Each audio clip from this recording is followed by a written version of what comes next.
அண்மை செய்தியை பார்க்கிறோம்.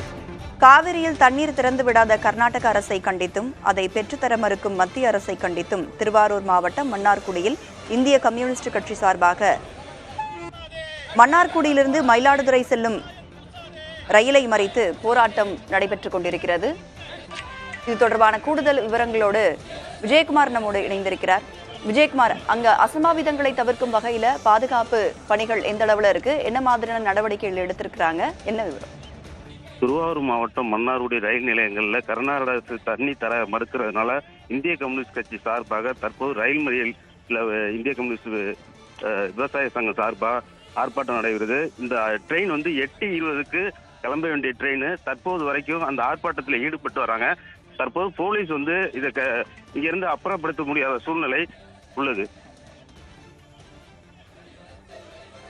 களத்துல அதிகாரிகள், மாவட்ட ஆட்சியர்கள் யாரேனும் வர இருக்கிறாங்களா? அவங்க கூட சமாதான பேச்சுவார்த்தை நடத்துறதுக்கு அதிகாரி மட்டுமே பேச்சுவார்த்தை நடத்தி வராங்க. ஆனா இந்த விவசாய சங்கம் சார்பாக அவங்க அந்த பேச்சுவார்த்தையில உடன்படாம தற்போது வரை அந்த வழித்தடங்கள்ல அமர்ந்து போராட்டத்துல ஈடுபட்டு வராங்க. அதாவது கர்நாடக அரசு தண்ணீர் திறக்க மறுத்ததுனாலையும் மத்திய அரசு அதை உரிய பெற்றுத்தர வேண்டும் அப்படின்னு கண்டிச்சு ஏராளமான விவசாய சங்கம் சார்பாக இங்க போராட்டம் நடந்து வருகிறது. தற்போது விவரங்களுக்கு நன்றி விஜயகுமார்.